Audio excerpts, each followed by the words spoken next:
حضرت صلی اللہ علیہ وآلہ وسلم پر وحی کا ابتدائی دور اچھے سچے پاکیزہ خوابوں سے شروع ہوا۔ آپ خواب میں جو کچھ دیکھتے وہ صبح کی روشنی کی طرح صحیح اور سچا ثابت ہوتا۔ پھر من جانب قدرت آپ تنہائی پسند ہو گئے اور آپ نے غار حرا میں خلوت نشینی اختیار فرمائی اور کئی دن اور رات وہاں مسلسل عبادت اور یاد الہی و ذکر میں مشغول رہنے لگے۔ جب تک گھر آنے کو دل نہ چاہتا توشہ ہمراہ لیے ہوئے وہاں رہتے۔ توشہ ختم ہونے پر ہی اہلیہ محترمہ حضرت خدیجہ رضی اللہ تعالی عنہا کے پاس تشریف لاتے اور کچھ توشہ ہمراہ لے کر پھر وہاں جا کر خلوت گزین ہو جاتے۔ یہی طریقہ جاری رہا یہاں تک کہ آپ پر حق منکشف ہو گیا اور آپ غار حرا ہی میں قیام پذیر تھے کہ اچانک حضرت جبرائیل علیہ السلام آپ کے پاس حاضر ہوئے اور کہنے لگے کہ اے محمد پڑھو۔ آپ فرماتے ہیں کہ میں نے کہا کہ میں پڑھنا نہیں جانتا۔ آپ صلی اللہ علیہ وسلم فرماتے ہیں کہ فرشتے نے مجھے پکڑ کر اتنے زور سے بھینچا کہ میری طاقت جواب دے گئی۔ پھر مجھے چھوڑ کر کہا پڑھو۔ میں نے پھر وہی جواب دیا کہ میں پڑھا ہوا نہیں ہوں۔ اس فرشتے نے مجھ کو نہایت ہی زور سے بھینچا کہ مجھ کو سخت تکلیف محسوس ہوئی۔ پھر اس نے کہا کہ پڑھ۔ میں نے کہا میں پڑھا ہوا نہیں ہوں۔ فرشتے نے تیسری بار مجھ کو پکڑا اور تیسری مرتبہ پھر مجھ کو بھینچا۔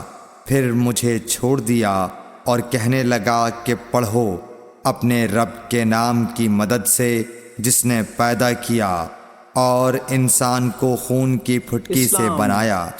پڑھو اور آپ کا رب بہت ہی مہربانیاں کرنے والا ہے۔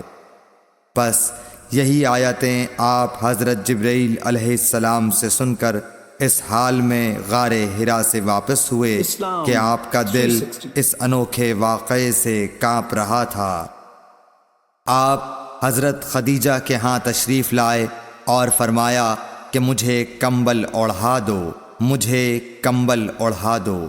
لوگوں نے آپ کو کمبل اوڑھا دیا۔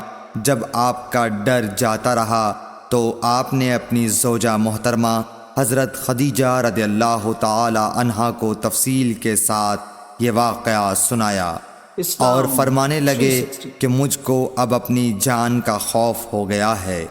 آپ کی اہلیہ محترمہ حضرت خدیجہ رضی اللہ تعالی عنہا نے آپ کی ڈھارس بندھائی اور کہا کہ آپ کا خیال صحیح نہیں ہے۔ اللہ کی قسم آپ کو اللہ کبھی رسوا نہیں کرے گا۔ آپ تو اخلاق فاضلہ کے مالک ہیں۔ آپ تو کنبہ پرور ہیں، بے کسوں کا بوجھ اپنے سر پر رکھتے ہیں، مفلسوں کے لیے آپ کماتے ہیں، مہمان نوازی میں آپ بے مثال ہیں اور مشکل وقت میں آپ امر حق کا ساتھ دیتے ہیں۔ ایسے اوصاف حسنہ والا انسان یوں بے وقت ذلت و خواری کی موت نہیں پا سکتا۔ پھر مزید تسلی کے لیے حضرت خدیجہ رضی اللہ تعالی عنہا آپ کو ورقہ بن نوفل کے پاس لے گئیں جو ان کے چچا زاد بھائی تھے اور زمانہ جاہلیت میں نصرانی مذہب اختیار کر چکے تھے اور عبرانی زبان کے کاتب تھے۔ چنانچہ انجیل کو بھی حسب منشائے خداوندی عبرانی زبان میں لکھا کرتے تھے۔ انجیل سریانی زبان میں نازل ہوئی تھی، پھر اس کا ترجمہ عبرانی زبان میں ہوا۔ ورقہ اسی کو لکھتے تھے۔ وہ بہت بوڑھے ہو گئے تھے، یہاں تک کہ ان کی بینائی بھی رخصت ہو چکی تھی۔ حضرت خدیجہ رضی اللہ تعالی عنہا نے ان کے سامنے آپ کے حالات بیان کیے اور کہا کہ اے چچا زاد بھائی، اپنے بھتیجے محمد صلی اللہ علیہ وسلم کی زبانی ذرا ان کی کیفیت سن لیجئے۔ وہ بولے کہ بھتیجے آپ نے جو کچھ دیکھا ہے اس کی تفصیل سناؤ۔ چنانچہ آپ صلی اللہ علیہ وآلہ وسلم نے از اول تا آخر پورا واقعہ سنایا، جسے سن کر ورقہ بے اختیار ہو کر بول اٹھے کہ یہ تو وہی ناموس معزز رازدان فرشتہ ہے جسے اللہ نے حضرت موسیٰ علیہ السلام پر وحی دے کر بھیجا تھا۔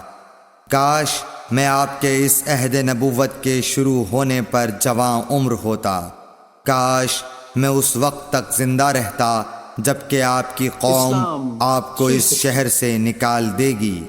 رسول کریم صلی اللہ علیہ وآلہ وسلم نے یہ سن کر تعجب سے پوچھا کہ کیا وہ لوگ مجھ کو نکال دیں گے، حالانکہ میں تو ان میں صادق و امین و مقبول ہوں۔ ورقہ بولا، ہاں یہ سب کچھ سچ ہے، مگر جو شخص بھی آپ کی طرح امر حق لے کر آیا لوگ اس کے دشمن ہی ہو گئے ہیں۔